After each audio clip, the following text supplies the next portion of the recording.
Hey, this is Chapel Roan, and you're listening to 88.3 WMTS, Murfreesboro, Tennessee.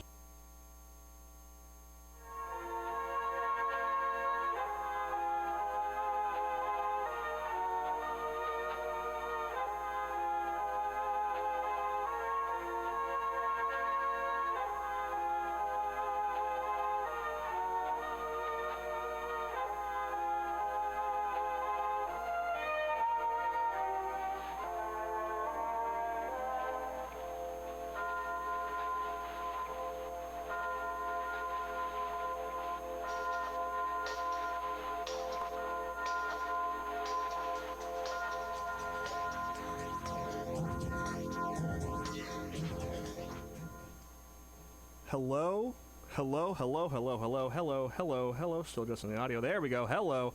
Hello, everyone. Welcome back to LUVOL on Air and the very first interview of this semester with amazing artist and my good personal friend, Hanous. It's a little bit, hold on. You're a little bit loud. Okay. Talk again. My artist name is Hanous. Okay, there we go. Okay, yeah. For this is a little bit weird because I would say I'm friends with everyone I interview, but usually it's like people I've only known for a couple weeks. The only exceptions being my first interview from last semester, Truman, and now Noel, who I've known for a while, but became really good friends with my freshman year here, which was year and a half ago-ish, I think. Yeah, roughly. Yeah, so, with that odd little introduction, keep doing the introduction. Introduce yourself, name, hometown, genre, anything you got. Yeah, so, my name is Noel, and my sound is, like, kind of indie. I would say I also dabble in, like, hip-hop and electronic music, and I'm from Nashville. Cool. So, how'd you get your start making music? Okay, so I kind of wrote some stuff down about this just to paint a clear backstory here. Yeah, go for it. Basically, I was probably one of a lot of people who started playing music during quarantine when there was nothing else to do. So I started playing guitar, and that was really like my foyer into playing music. But I didn't really start writing songs until kind of later. I actually had these like group of friends in junior year who we would make these like really awful song mashups. So that was like where I started audio editing stuff. I wouldn't call it awful. Yeah, well, I mean, our lovely host here has heard a fair few of them. Yep. I can't say their names. Okay, but yeah, so from there, I took a songwriting class in senior year, which I can't say I loved, but I will say it kind of put my feet in the fire and made me learn a lot of stuff I didn't know quicker than I would have otherwise. It gave you fuel, it gave you fire, it gave you that which you desired. Yeah, exactly. Took the words out of my mouth. Oh, yeah, because as we know, you're not Noel Haney, you're James Hetfield in Metallica. I am. Yeah, no, I thought that was clear. Yeah. Actually, I look like Lars Ulrich right now. Oh, you do. I was thinking more, no one can see because if you looked at the thumbnail of the YouTube video, if you clicked on that, Noel's wearing, like, all jeans. Hi, Instagram. Yeah, and Instagram, yeah. So who or what are your biggest, like, inspirations? What gives you life as an artist? So I would say my top 3 artists of all time right now are Phoebe Bridgers, Kendrick Lamar, and Arcade Fire. And I would say the artists I pull from the most when I make music are Quedeca, Porter Robinson, Joey Valence, and Joe Hawley, who are all like producers. They all produce their own stuff, and I would say all dabble in genre blurring and experimentation. Mm-hmm. Yeah. And speaking of experimentation, you experimented with this is a terrible transition. I'm just going to cut it. It's fine. You dude. released an album called called Phantom Pain. Currently playing. We're about 3 minutes in the Ouroboros. If people can hear the backing track going on right now. So first, I just want to ask you, where'd the title Phantom Pain come from? Yeah. So basically, I got the title and the album cover the same day, and it was. I used to work at the student union here at MTSU. And one shift, I was doodling. I was just a very slow shift, and I was just like drawing.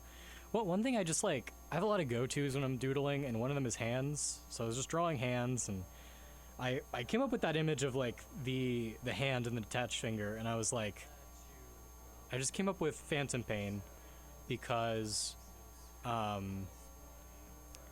it reminded me, when I saw like the amputated finger, it reminded me of like how soldiers talk about when they lose limbs, you know, they can still feel pain. Yeah. It was kind of reminding me of like a lot of the music I was making during this time was about my mental health struggles and like the residual pain you still feel from them. Yeah. And so that kind of starts dipping into what I was going to ask next about the writing process. I don't want to answer for you, but I saw the writing process of probably about half of these firsthand, at least. You did for sure. And so I know that it's all very different, and I know it's terrible to me to ask you just to generalize it all, because I know you could just talk for hours and hours about it, but like very, very generally, what was like the writing process behind this album? Yeah, so the first song, and the one we're listening to right now, that was like written to completion, was Ouroboros. And for those who don't know, listening at home, until his recent departure, James and I were in a band called Cat Trap together. Yay. And, I still like Cat Trap, for the record. Yeah. There's no bad blood. Boo. we weren't really big enough to have any like conspiracies. No, we weren't. Yeah. But yeah, so I started writing Ouroboros around the same time as the song you wrote, Former Friend. Yeah. It was roughly around the same time, and it started out as what we were going to release after that next, but as I kept working on it, I was like, this is really personal to me. I think I'm just going to keep this and see what it turns into. And so, yeah, the very first version of Ouroboros was completed around March of last year, so coming up on a year. And yeah, it was my first. Well, not my first. It gets complicated. I'm sure we'll get into that in a bit. Oh, we will. My first original song I had posted since I had been in Cat Trap. So after that, yeah, sorry, we're talking about album. It was that kind of like songs from second semester freshman year carrying into first semester of this year, with a lot of them being written over like the last summer. Sorry, I don't know if that was clear at all, but I understand what you're saying. Okay, So. good. At least one person. Yeah. So, and now onto the recording process for the. Again, gotta generalize it for the whole album, which I know is terrible. We'll go more on specific songs in a second. But Okay. what was the recording process like for the album? Yeah, I gotta lock in here for lack of a better term, but I know the songs we're gonna talk about more in depth. So just to ballpark it on the other ones, I would say the two big like kind of banger singles I was trying to conceive of for this project were "Weak" and "Hate These Fish." "Weak" I finished. Yeah, it was just one of those, like, I'm on vacation, I'm kind of figuring it out. Well, I should say, I committed to making an album over the summer. Like, Week is playing right now. I know, the second you said Week, it was coming on. I was waiting for a point to be like, hey, guess what's playing right now? It'll probably change over time, and it changes day to day, but this is one I really, really like, and just enjoyed making, because I've never made like an indie pop song before, and this was the first time I really tried to make something just like funky and catchy without getting too in the weeds. So I finished this one, and then started working on Hate These Fish, and I know that's one we're going into a little bit later, so we will. I'll spare you on that one. But man, it's kind of hard to generalize this. I then probably started working on LUVOL and recording all of that, like the new version. Yeah, and then by the time I got back to school, that's when I started working on like the new album mix of Ouroboros. That's where I started to sort of zero in on Damsel Complex featuring Truman Vincent. Yeah. That's where I started doing more of the production for Red Clock, which I started writing over the spring.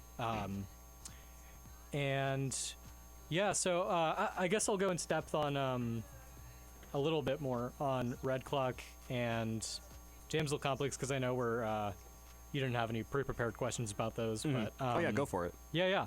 So Red Clock was just my attempt at making a hyperpop song, and for a while that one was on the drawing board. Like I mean, not to show my hand here, but I finished mixing it the day before I submitted the album to release on DistroKid. And that was mainly because I needed to record with Trinity, our friend and other member of Cat Trap. And yeah, it kind of went through a lot of phases. An album I got really into over the summer was Miracle Musical, which inspired that track as well as others, I'm sure, that I subconsciously took pieces here and there from. Yeah, I think a little bit before I got in the studio with Truman and finalized Damsel Complex is when I figured out the second half of the song, which is like the lo-fi jazz part.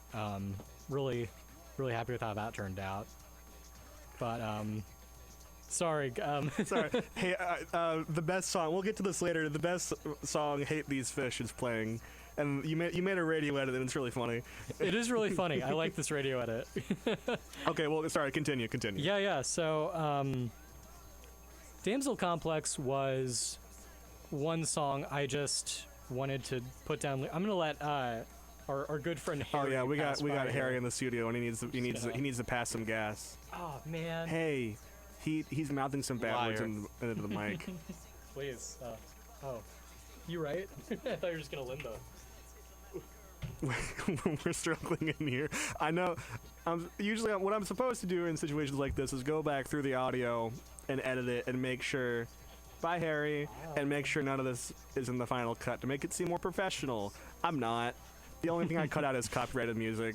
No, we need Harry. We need those lights, please. Thank you. Yeah. So anyway, okay. Were we still on Red Clock? I was talking about Damsel Complex. Damsel, now, right? Yeah. Shifting over.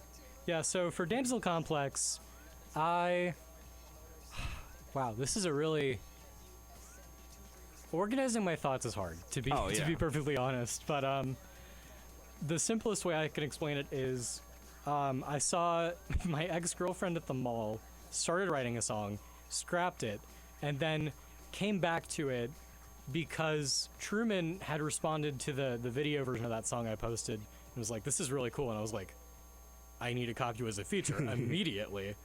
And so, yeah, I started writing it at work, definitely. I wanted to.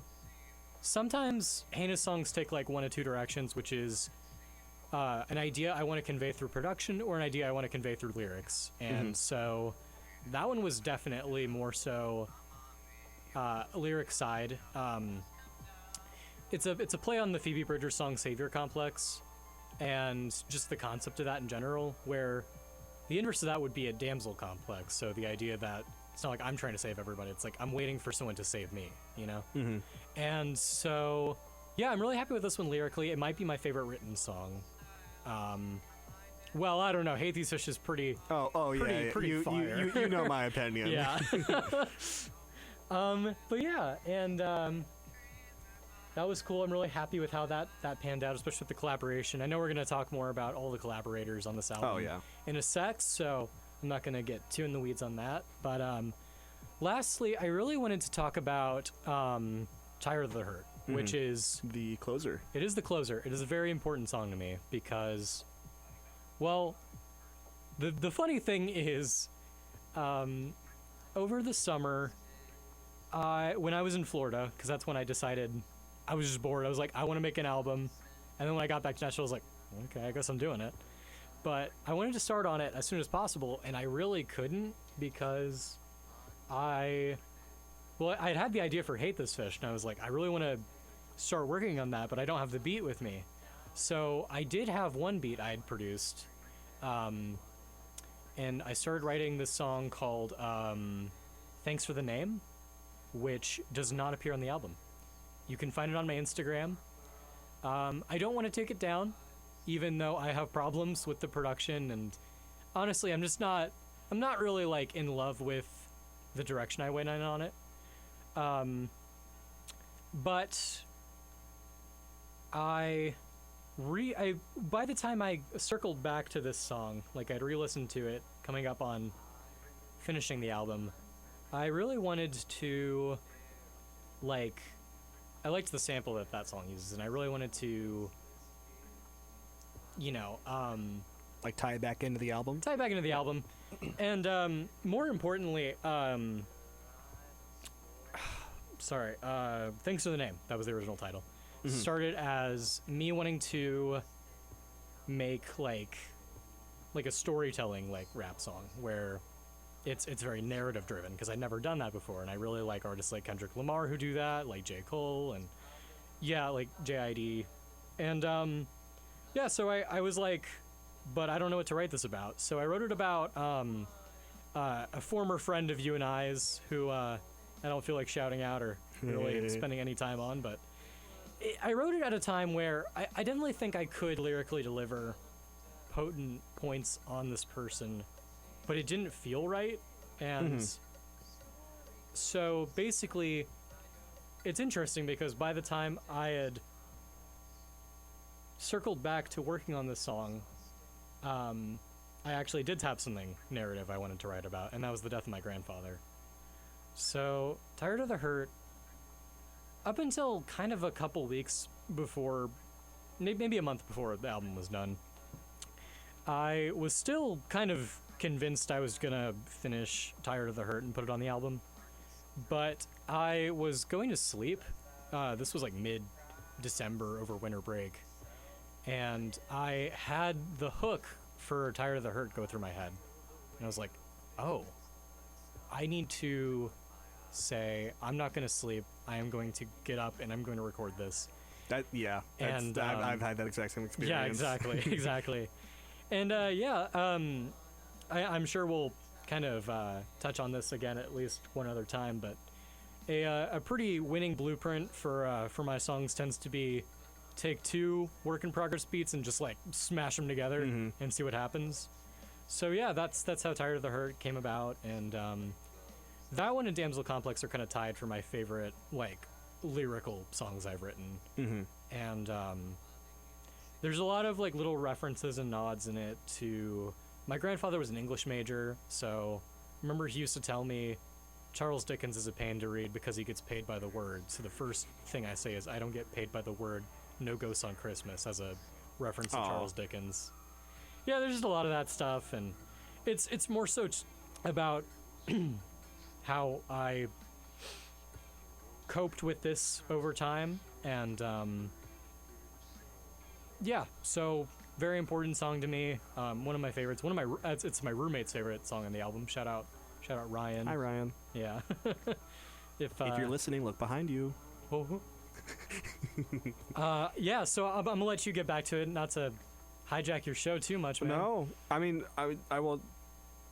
We talked about this before. The more you talk, the easier my job is. So now I want to zoom in on like specific songs, and I think the first one I want to zoom in on is "Lol," which technically was the first full song written that ended up on the album. It wasn't written for the album, right?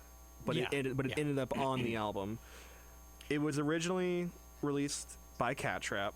Still out, still on Cat Trap. Yeah, still out on Cat Trap on Spotify. Both valid ways to listen to. Yeah. And so like, how did you Or no, let's start with like the writing process and recording process.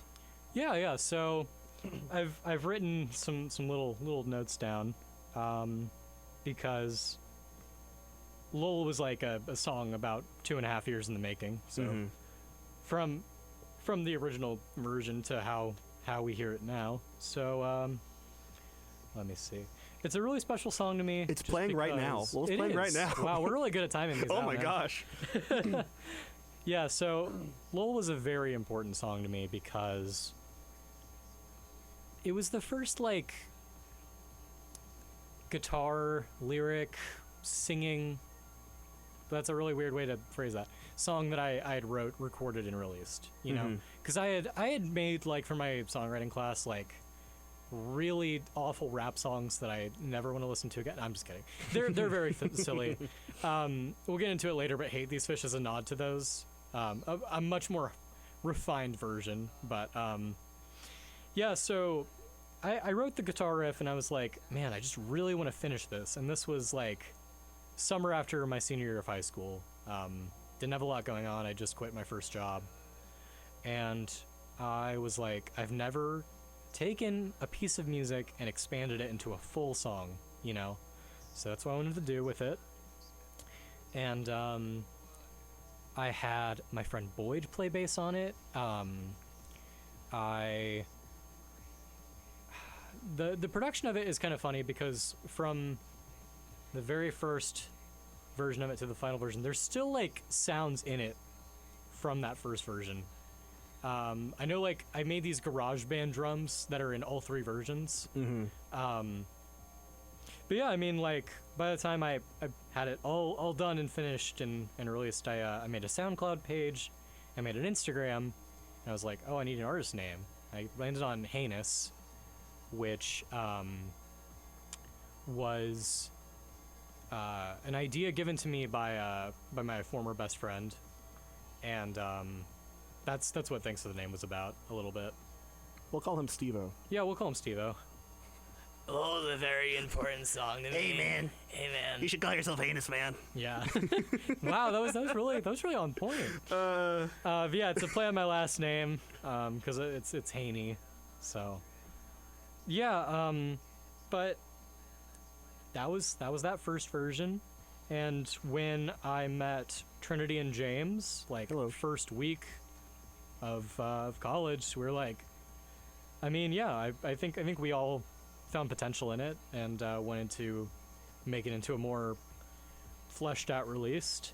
Yeah, So, it was like the first song of yours that you showed me because it was like the only one that you had really. it was the only one I was made. like confident in and proud of, you know. And I think that was at like the presidential's bash. I think you showed it to me within like the first 2 hours of us. I'm sure I meeting did there. over my like Yeah. phone speaker or Yeah, something. and I could like barely hear and it. you showed me American Psychosis. And Did I? You did. Oh, I don't. And I don't, those I were our forgot about first that 2 part, but Catch hey, Up look at that. singles. So. Yeah. Oh. Yeah. Anyway, And that was like within the same hour that we met Trinity too. crazy circumstance. Jigsaw This falling song, into place. shout out. This has Trinity on it. Cat Trap. This is every time we say something related pops up. It really That's- does. Yeah. I think while you were sequencing this album, you were like, "How can I make this line up perfectly with the interview?" I was Yeah. actually. Yeah. You looked into you can see into the future. Anyway, I don't know how listeners at home or you feel, but I feel like I landed on a pretty good sequence for the album. oh, I would agree. I like, especially Autopilot being the midpoint. Yeah, because it's like And, it borrows instruments from the title track. I think Panoptigan's the perfect opener, but I'm not gonna say I agree. why I think agree. that for a Yeah. while. Sorry, I wanted to say real quick that just breaking down the production of the Cat Trap one and the Hanous one real quick. So yeah, from the first version of Cat Trap, the main changes were Trinity on vocals, obviously, much more talented and competent singer than I was at the time and ever will be, to be perfectly honest. But yeah, you had a big part in rearranging it. Yeah. We added a guitar solo, we added a double chorus, you added this sick organ riff that is in the Hanous version to this day. I think I made that in the library at like Fire. Yeah. Late at night at some point, I think. Yeah. And I don't know what else there is really, but yeah, LUVOL on air here mixed it. We put it on Spotify under Cat Trap, and yeah, pretty cool. And when it came time to do a version for the album, and I always kind of wanted to put a version of it on the album, just because in many ways Phantom Pain is a tribute to finding my footing in making music, and a lot of the first melodies and riffs and stuff I'd ever written show up on it or interpolated in some way, and it's like, yeah, LUVOL's just a very special song for me, and I don't know if I'm ever gonna do that again, where I write a song for Cat Trap and I'm like, I need a Hanous version. It's just, this is a very special case for me, and yeah, of course. In doing so, I also really thought, how do I carve this out in its own lane where it kind of stands alongside the Cat Trap version without stepping on its toes? So the way I did that was I just started working on it. I was like, what things do I want to re-record? And from there, it kind of went into a more electronic direction. Like, I subbed the guitar out for harp, and I made lots of little synthy atmospheric passages. There was a Porter Robinson record that came out over the summer that kind of inspired some of the direction of the more electronic leaning songs in the album. My favorite thing I did, probably by far, is I took the guitar solo, which I already really loved, and I swapped it out with a synth solo. Mm-hmm. And which I think goes hard. Hell yeah. I like both versions, but the synth version goes hard too. I can say HE double hockey sticks on air, right? Oh yeah. Okay, cool. You can't say heck though. Oh Uh-oh. man. Oh heck. Oh heck. Oh jeez. Oh, Whoa. But thank you. I wanted to tell you here. I don't think I've told you this before, but just because I know we're both production nerds, the sound of that synth was from someone's FL Studio remake of Megalovania. So that's two indirect Megalovania references on the album. Oh, there's a part what's in the other one? Ouroboros where it sounds like diddle-it-dit. Oh yeah. I think, isn't that Ouroboros? I didn't. I think it's Ouroboros. Yeah. I feel like, have I not pointed that out to you? Is it that part or? No, it's I think it's during the guitar solo. One of the two guitar solos. Oh, okay. Yeah. It's like, I could see that. Yeah. Anyway, moving on. You know what? I think we're just going to skip the 30-minute break because we got a lot to cover. Ouroboros, in my opinion, I think if you're going to listen to a Hanous song, that should be the one. That's like... Rarely I would say an artist's longest song is the one that you should listen to first. I think, in my opinion, Ouroboros is the one I think captures you wholly as an artist. And be like the... if you like this, you'll love the rest of this.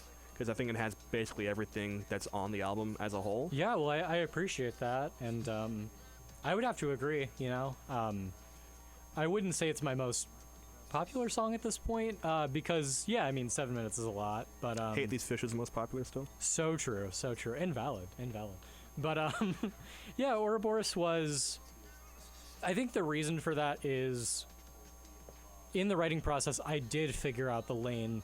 I started to figure out the lane where Cat Trap started and Hanous ended, because it is the most stylistically similar with Cat Trap stuff. It's my most rock Hanous song by far. Oh yeah, especially the end. Yes, absolutely. And it started because I had this idea to. Sorry, I completely just lost my train of thought. No, you're good. I got distracted by Aquarius by the Voids. Yeah, too. by the Voids. This is a great band and song. So I sent. Oh, sorry, Jesus, I'm really getting confused here. I was watching this video. There's a podcast called Sonic Boom where two YouTubers I'm a fan of in the music sphere, Rob Scallon and Andrew Huang, were playing around in this Midwest emo tuning, and I tuned to that, and I came up with the riff for Ouroboros, and then forgot about it for like 3 months, and then I was like, I really love that riff. I've never gotten it out of my head. I want to turn this into a song, and so I just figured out how to play it in standard tuning, and I think around like October is where I found my first like BandLab demo. Shout out BandLab. Love BandLab. Yep. I've used BandLab for a long time. We're you not and sponsored or you and I anything, learned but how to be producers through BandLab. Very rarely have I run into someone who is like, yeah, no, I'll use BandLab too. And you were like the only other person I've met who'd been like, yeah, no, I've used BandLab for a long time. Pretty cool. But so I have started making demos for that through Cat Trap in like October. And something I found kind of interesting is about a year later is where I finished the album mix of Ouroboros. It was like October of this year. Mm-hmm. So kind of like a full circle moment. Circle, snake eating its tail. What? What? And I guess I haven't gotten really that into narrative stuff since Tired of the Hurt.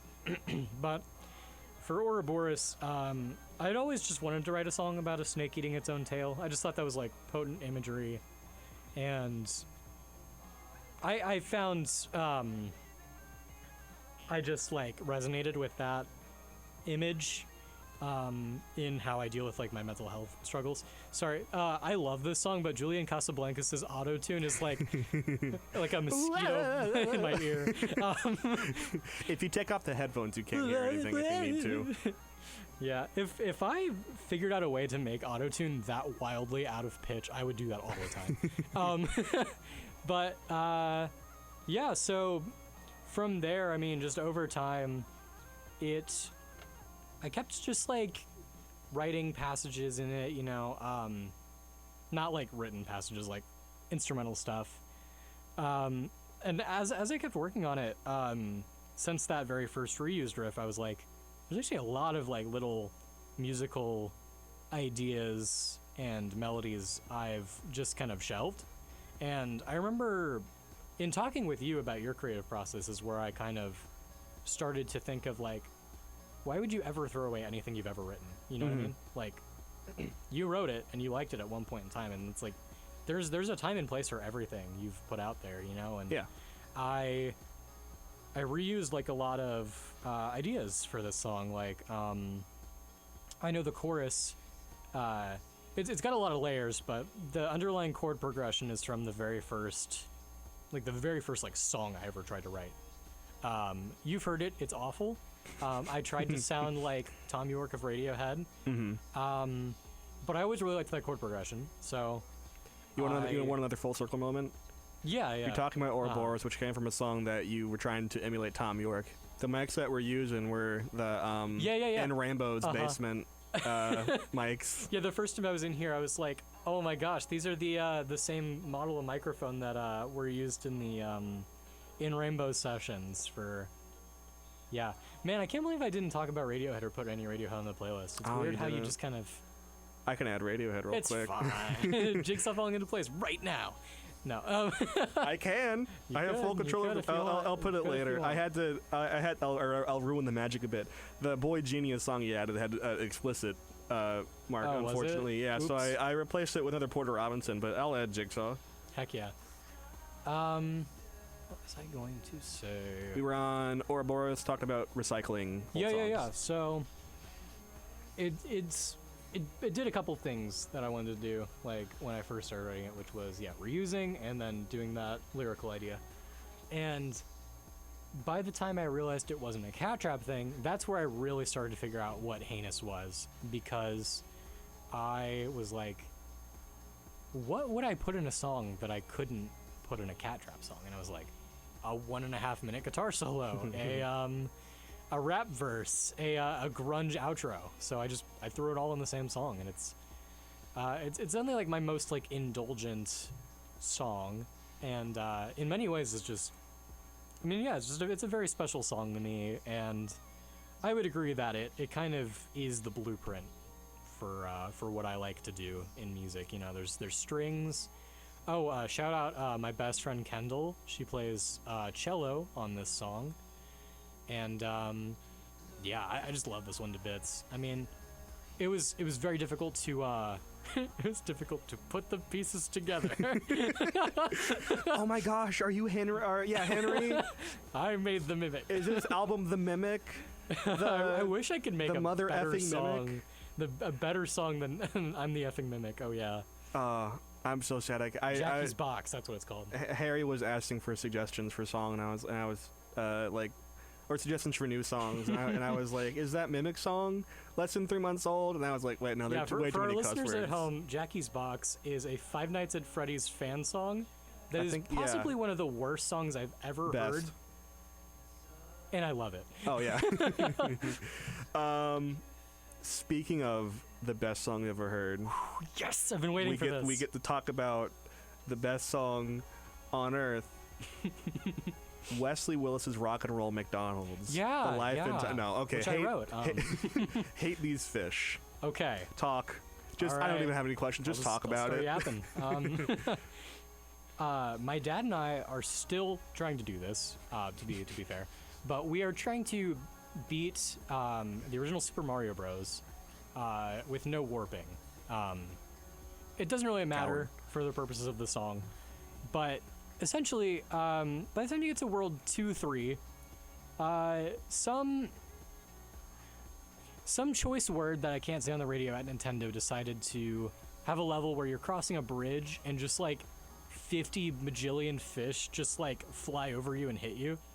And I can get through this one pretty easily now, but at the time I was like, this is absurd. This is like the dumbest level in any game. Would you say that you disliked those flounders? Yeah, I disliked those fish.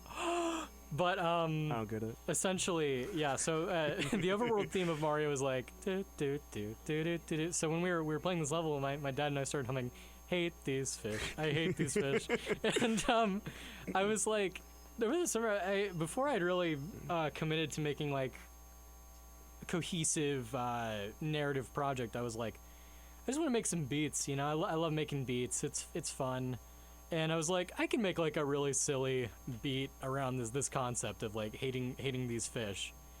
And by the time I was like, oh, I'm working on an album, I was like, I have a half-complete song here. I'm like, I could just write a diss track against these fish. And also, is it playing? Oh yeah, I put Jigsaw on. Nice. But yeah. So I started. This was around the time of I think the Kendrick and Drake beef, and I was like, when can I ever write a diss track? And I was like, yeah. So two influences for this song are diss tracks, and then like really chaotic '80s hip hop production. So I guess my next question would be, when is this going to be played at the Super Bowl? Oh, and the Grammys. Yeah. When is an entire stadium of people and this room full of celebrities going to scream hate these next year? Yeah, okay. Yeah. Can I put it on your calendar? This is a legally binding contract. I mean, I can't do any calls to action here, but I mean, like, if you want to go to the Super Bowl and support me, you can. If you want to see the is it what's Travis? Is it the 49ers? That's like Travis Kelce? Oh, I don't know. No, it's Chiefs. Chiefs. Yeah, Chiefs. If you want to see all the Chiefs saying "hate these fish," you can go to the Super Bowl if you want. It's okay if you can't. But yeah. So yeah. There's this group I really like. It's kind of like a modern take on the Beastie Boys called Joey Valence and Bray. They put out a song with one of my favorite rappers of the modern era, Danny Brown, who does a lot of like very chaotic and. He has this like insane delivery to him. Just if you ever want to hear some very cool experimental hip hop, check out Danny Brown. But anyway, yeah, I just the production of this song mirrored like just a frantic me in senior year making crazy beats on my laptop with like legal samples from YouTube to MP3 kind of stuff, just like dragging a ton of stuff. Like it's the only song of mine I've ever written that has a bus chain for cicada and swamp noises. Because like as I was kind of like coming up with the sound direction of this, it was kind of like trying to be a Now this is so weird, but the mental image in my head is like those three guys trying to hunt those frogs in the Princess and the Frog. Are you familiar with that? Yeah. Yeah, like, so like I just wanted kind of to people. Yeah. Yeah, like I had like a fun little banjo Yeah. line and just like splashing sounds and ambient fly buzzing, and it's like kind of like early Eminem stuff too, with like the goofy sound effects in the background too. So yeah, I mean, I just had a really fun time trying to come up with like creative wordplay and just absurdist. I was like, how far can I take it that this narrator hates fish? And it spiraled into I can't believe I'm saying this on the radio, but I don't know if many people have noticed this unless I point it out, but there's a line in the song about how George Bush did 9/11 because he watched the movie Shark Tale and he hired the mafia. That's my favorite line. It's pretty funny. Because it comes out of nowhere. Like if you're not paying attention for a second, you will immediately zoom back in when you say 9/11. Yeah, no, it's I've made funny songs in the past, and this is definitely the furthest I've pushed comedy into Hanous, which I am fully willing to push these boundaries even further in the future. But I love Hate These Fish. I was not expecting it to be the breakout hit of the album so far, and I find it so hilarious that it is. And I would love, honestly, if I was a one-hit wonder and only Hate These Fish ever blew up and someone ripped off my audio on TikTok and got like famous off of it, that would be the funniest thing on the world. Like, please, I don't care. If someone's out there and if you want to do that, you can do that. Yeah, do it. In my personal opinion that cannot be enforced by anyone, I think that would be a good idea. I love saying words in an order that I won't get hit with FCC violations. Me too. Those are my favorite order of words. I've been doing that this entire time. So next up, collaboration. Yeah. There's a long list of collaborators. Let's see if I got, including the album art, which is by our friend Jason. Shout out Jason Edwards. Shout him out for putting my music onto his friend in the Philippines. I have one Philippine listener. Oh, hell yeah. Filipino, I guess is. Yeah, I don't know Filipino. if they are Filipino or if they're just from the Philippines. I'm pretty sure it's Filipino. Yeah. But I guess they live there. They can correct us. They live there. I don't think you call someone who lives in the Philippines Filipino, but we'll see. Yeah, true. Yeah. If you want to correct us, you can email cool. me. That'd be cool. LUVOLonair@gmail.com. the inbox. I set up that inbox like 6 months ago. Bone dry. Yeah. I have. If you want to talk about useless emails, I have one email that is. When my parents made my Nintendo Switch account in the 6th grade, we had it like put under like a parental figure, and the week before I moved back into campus this semester, we transferred that account to a separate email of mine, which its only purpose is to be my father for my Nintendo account. The only emails I get are from Nintendo. I've like barely opened it. Hello, father. Hello, father. Daddy123@gmail.com. If that's a real email, I'm sorry. Yeah. So, okay. I believe there were 7, and that includes Jason. Yeah, count them off for me. 'Cause Trinity? honestly, I have a hard time keeping track. Okay, let's see. Yeah. Trinity, who did Red Clock and Landscape, Yeah. co-writer and singer on that, and was also listed in the LUVOL credits. Yeah. I think didn't she help with lyrics helped a bit? with the lyrics. Editing the on lyrics. LUVOL, Yeah. For the better. Ian is on Hate These Fish. Ian is on Hate These Fish. He says a couple lines. Did he do anything else on Hate These Fish? No, yeah. So my cousin Ian. Hi, Ian. I should have said. Thanks for the Five Nights at Freddy's tickets. Yeah. He's a super sweet guy. He just wanted to be a part of the album in any way, and I was like, hey man, I have a really weird idea for you. You stuck a mic in his face, and he was like, okay. Yeah. And then keep going down your and list. then Kendall did cello She did, on yes. Ouroboros. We talked about that. Did you? Was it cello on only Ouroboros, or was there anything Only else? Ouroboros, yeah. Okay. Owen. I'm not sure what Owen did. Okay. Yeah. So I guess to break it down a little bit, Owen, Ian, and Kendall were in a very weird boat where I think we were just like hanging out at my house, and I was like showing them stuff I was working on, and then I was like, hey, do you want to get in the studio? And they were like, yeah. So Kendall, I basically guilt tripped her because she was supposed to play Ouroboros on the original version and didn't. Ooh, Come it's on, okay. Kendall. I know you're very busy. But yeah, when we were just hanging out at my house and she had her cello on her and she was like, oh my gosh, yeah, I can lay that down real quick. And she did. Shout out Kendall. Probably my best friend in the whole world, you know.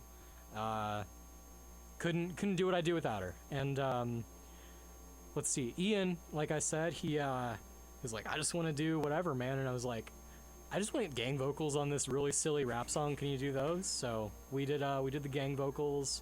There's one isolated part where he's like, it's a massacre when the chorus hits. And I got to put a really funny picture of him working at Sonic on the video. Mm-hmm. Owen was also, I was working on Autopilot, and I didn't really go into Autopilot much, but I wrote Autopilot in like a really short span of time. I reused a senior year of songwriting, some of the lyrics and melodies from that, and I was like, that'd be a cool interlude, and I wanted to use these new plugins I had to make kind of like lo-fi vocal. Lofi. Yeah, Lofi. Bread. Oh yeah, this is kind of funny. I'm really only talking to LUVOL here, not anyone listening at home. But You can say James. I can. I don't know. I don't know. I don't have confidence in your audience, I guess. Yeah, when my head looks like a radio whenever I'm doing. Yeah. Radiohead. I don't know.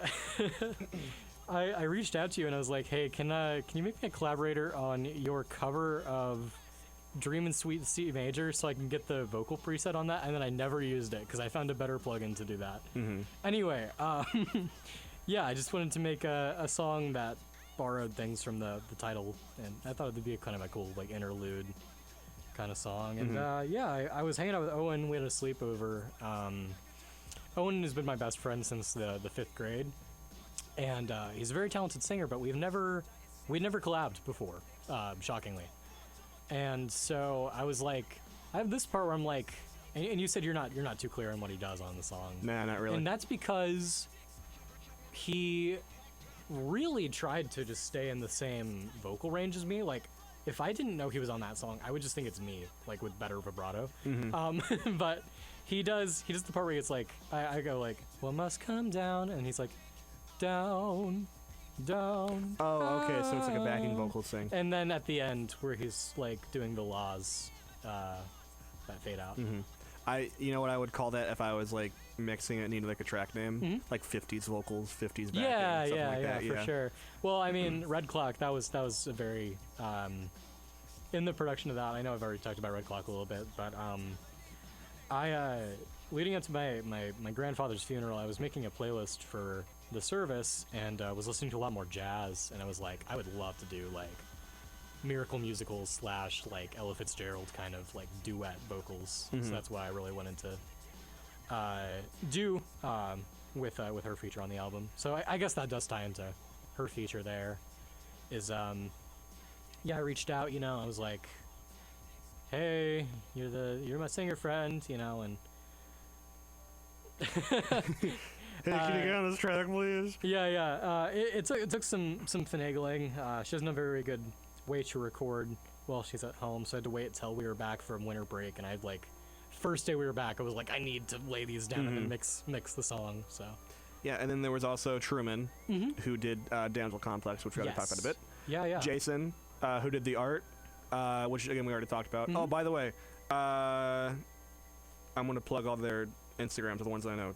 Actually, what is Trinity's Instagram now? She changes it like every. Oh, you're right. I don't even know if I know. Oh no, I know Cat Trap Cosplay, and I know. You can follow Cat Trap. Cat Trap, I think she's more active on that one anyway. Yeah, and there's also Cat Trap, the music account, Mm-hmm. which I think is at Cat Trap. Yeah, it should be. Oh, can I? Or no, you can keep shouting. For that. Yeah, I was just gonna say I wanted to. Before I forget, talk about what the process of getting Truman actually in the studio was, because that was a really cool. Oh yeah, that was next. Yeah, cool. And then there's Truman Vincent, friend of the show, has been on. He was actually my first interview, and that's just Truman Vincent on all platforms if you want to check that out. And then Jason, which is Jack Dawks, which I think is spelled JAQDAWKS. Yeah.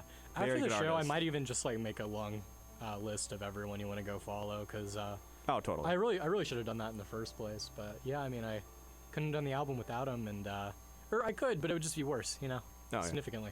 And no, I just I will quickly say we have about 10 minutes left, so Okay, we got to start. perfect. We got to start going a bit more quickly. yeah. Okay. Because I'm only on the first page of questions. Let's look at this one to go through. Yeah, Luckily, the last couple questions are all rapid fire. Merle so. Yapper. So, okay, yeah, Truman in the studio. We just found today. I was like, hey, come over. I don't have the lyrics for your verse written, but I'm sure we can lay that down. I know I want you to do banjo. And so, yeah, like when we were writing it, he was. I mean, I love Truman so much. I mean, Truman, if you're listening, you are one of the coolest people I've ever met. One of the nicest and most supportive people I've ever met, and But a you killer stink. musician. You stink a little. You're a little stinky Yeah, boy. you're a little stinky pee boy.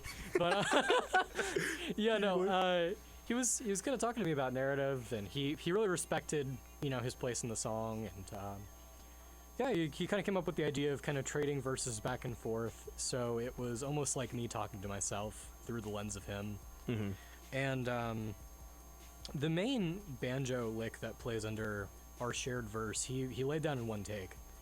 Oh, nice. I had him like, I was gonna comp a bunch of different banjo things and like see what it sounded like, and then I listened to like the second take he played, and it was just like one thing all throughout the verse. And I was like, oh, that's amazing. Just let's just do that. Mm-hmm. Yeah. So that was how that went down. You said And the then rapid fire round. Oh, I got two more things to ask you before we get to the rapid Yeah, fire yeah. round. The last collaborator, me. Oh yeah, I almost Hello. forgot about you, man. Oh my gosh. Yeah. You can talk about here. I'll let you. You know. Oh, okay. Yeah. Talk So to- Noel reached out to me. Oh, when was it? That was around winter break because I made it during winter break. Probably like right before winter break, I think. Summer break. Summer? Winter Was it? break? Was I'm pretty sure it was winter. it this winter? Or has summer break just been that far away and I just forgot? It must have been summer, man. 'Cause Maybe. You I'll- came over to my house at some point, you know, in Nashville. Oh, that's okay. So then it was summer. Yeah, I yeah, think. yeah, yeah. I can. Mm-hmm. While I'm talking, I'll see if I can pull up the session on my phone. Yeah, that'd be cool. But you text me like, hey, you want to use your LUVOL skills to make like an opener for me, and I was like, sure, I'll just do a little thing. And I discovered an instrument called the Optigan, which is kind of like a mellotron kind of thing, if you know what those are. But they can also play like tape loops. And originally I was like, yeah, it's gonna be a short little ditty made by the Optigan. I took a chord progression. Oh yeah, it was summer. I took a chord progression I love that chord progression. that, yeah, I think you were the one who made it up while we were hanging Oh, out. really? And then it's not the exact same chords, Mhm. but it's very I kind of similar. forgot about that. Yeah, that part. of it. And you know, I think at the end the song ended up being 2 minutes 10 seconds. Mhm. The quote unquote final version that I made was over 5 minutes, included a very distorted choir, and was too much for an opener, which I will admit. I'd be so- bumping that at the gym. I'd be Oh yeah, because I has the, might release that has eventually. the Just on its Kool-Aid Man own. harmonies. Oh yeah. Oh god, Kool-Aid Man. I can't wait for that. Anyway, Shout out James Bilbo and his inner machinations. yay! That'll be out eventually. We'll You get should, there. you're gonna do an interview with yourself. I already have. That was the Halloween special Oh last yeah, semester. you did. You're right. I might do it again though. Yeah. Okay. We got 5 minutes. No, not 5 minutes. Okay, we gotta go quick. Okay. Okay, we already talked about those. Okay. Really quick. What's next for Hanous? Yeah. So, probably not much in the short term. I might drop the single. If the fancy strikes me, you know, I do have ideas for like beats and production I want to make, but I'm shifting my focus to cat trap stuff because we haven't done anything in we haven't released music in over a year. Mm-hmm. Just with like where life leads you, just whatever, didn't pan out, and I'm a lot more freed up in my spare time to start working on that stuff. So if you listen to my album and you like it and you want to hear more of my stuff, I am still one half of the main songwriting team of Cat Trap. We Yippee. release music together, and I think you'll find a lot more competent and this was not a shot at you. Oh my gosh, I just meant like competent and succinct. I just learned a lot when making the album, Yeah. so I'm excited to get back into cat trap. So Yeah. Okay. You remember the other day when I texted the group chat like, "Hey, do you guys have any questions for Noel?" Oh my gosh. So I took like almost all of those, and you have to answer them really quickly because we only have 4 minutes. Will you ever die or are you immortal? I will never die. When is Hanous Unleash releasing? April 1st. How many Dr. Peppers do you consume in one day, and why is it 3 24-packs? One time it was 3 Dr. Peppers and Madeline brought them to me. 3 24-packs though. Oh yeah. Yeah. To clarify. Follow up. Why weren't there any mentions of Dr. Pepper on the album? Oh, that'll be a Hanous Unleashed. Okay. Do you wear wigs? Yes. When will you wear wigs? Right now. Will you ever wear wigs? Yes. I got those out of order. Why did anyone yell mustard on the album? Because I had finished writing all the songs by the time that came out, pretty much. And do you know the way? Or do you know the way? No, I'm actually really lost in this building. I don't know where I am. Cool. So that was all the funny questions. You forgot about why am I gender fluid? Oh, dang it! Yeah, sorry, Madeline. Are you? Well, first of all, are you gender fluid? I am gender fluid. Are you sure? You're gender fluid? Are you gender fluid? Wait, hold on. I'm getting a text. Whoa, hold on. It says, "Are you gender fluid?" I'm actually gender solid right now. Oh, whoa. Yeah, that's a very minor narrative theme on the album. Just to go really quickly, is gender identity. Yippee. Is another little narrative thingy on Love the to album. see it. Are you gender fluid? Yeah. We're just confusing everybody. Last question: now. Are you gender fluid? 'Cause Yeah. No one except maybe like 7 people are gonna get what this means. We are reaching for the majority of our audience here, so that's Oh good. yeah. Besides mom and dad, you're gonna ask who I'm gonna shout out, right? What was that? You said, do I want to shout anything out, or do I want to? Oh yeah, those are the end questions. Uh-huh. We got. I'll go ahead and do those now because my outro song's coming up. Any upcoming shows you want to promote? No, not that I know of. All right. Anything you want to say to the listeners? Hi, mom and dad. Thank you for always supporting my music and being really cool. Anyone you want to shout out? Is it your mom and dad? My mom, dad, all the collaborators, especially Truman, just because he's been like so supportive when the album came out, and he was like, "I'm listening to all your songs on the vinyl website." And, He's a real one. Yeah, just to shout things out. You can find me on Spotify. I'm on Instagram. I'm Hanous on Spotify. Hanous_music on Instagram, and I have a Elastic Stage website where you can buy, if you want to, my physical albums, so CD, vinyl. You can find the link in my Instagram. Yeah, I think that was the last one I was going to say. Okay, cool. Instagram, Spotify, where can people find you? And now, yeah, that's it. That's Thank you cool. for being here. Sure, man. Thanks for coming. And speaking of thanks for coming, I had to give all my stuff now. I forgot I had to do stuff at the end for me. I'm LUVOL. Hi, LUVOL. It's not Louisville like the town. You can find me on Instagram at LUVOL_music if you want. I also have an email if you want to email that, LUVOLonair@gmail.com. If you want to interview or have a song request, feel free to DM me, email me, whatever. YouTube. This interview will be posted to YouTube in maybe even today, soon, because my weekend's going to be kind of busy. Yeah, and now we'll fade out to the soothing sounds of Thanks for Coming by Yara Asmar. Thank you, everyone. Thank you, Noel. You're welcome.